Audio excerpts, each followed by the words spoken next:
कोल्हापुरातील संगीत सूर्य केशवराव भोसले नाट्यगृहाच्या पुनर्बांधणीचं काम पूर्ण झालेलं असून राज्याचे मुख्यमंत्री देवेंद्र फडणवीस यांच्या हस्ते नाट्यगृहाचा लोकार्पण सोहळा पार पडला। 2 वर्षांपूर्वी संगीत सूर्य केशवराव भोसले नाट्यगृहाला आग लागली आणि या आगीमध्ये संपूर्ण नाट्यगृह जळून खाक झालं होतं। कोल्हापूरकर रंगकर्मी यांच्या पाठपुराव्यामुळे आणि या नाट्यगृहाची पुनर्बांधणी करण्यात आली आहे। काल या नाट्यगृहाचा लोकार्पण सोहळा पार पडला।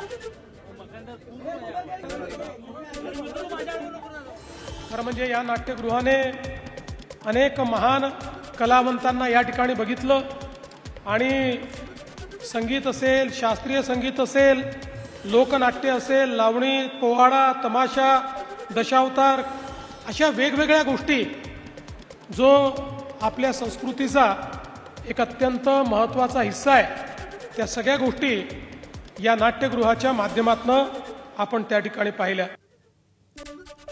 गेल्या अनेक वर्षांपासून कोल्हापूर शहराच्या हद्दवाढीचा वाद चालू आहे। शहराची हद्दवाढ करणाऱ्या काही गावांना पाठिंबा आहे, तर काहींनी विरोध दर्शवल्यामुळे हद्दवाढीचा निर्णय होऊ शकला नाही। मात्र कोल्हापूरमध्ये दौऱ्यादरम्यान मुख्यमंत्र्यांनी कोल्हापूरची हद्दवाढ झाली पाहिजे असं वक्तव्य केलं। हा प्रश्न आता मार्गी लागणार का हे पाहावं लागेल। पण यात एक गोष्ट नक्की आहे, मी पण जाता जाता एक बॉल टाकून देतो की हद्दवाढ करणं फार गरजेचं आहे। शहराचा विकास करायचा असेल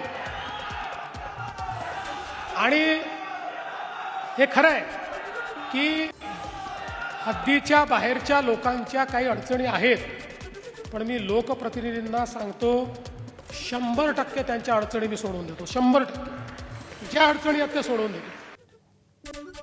कागलमधील जाहीर सभेत अजितदादांच्या आठवणीतच हसन मुश्रीफ भाऊक झाल्याचं पाहायला मिळालं। यावेळी बोलताना मुश्रीफांचा कंठ दाटून आला होता।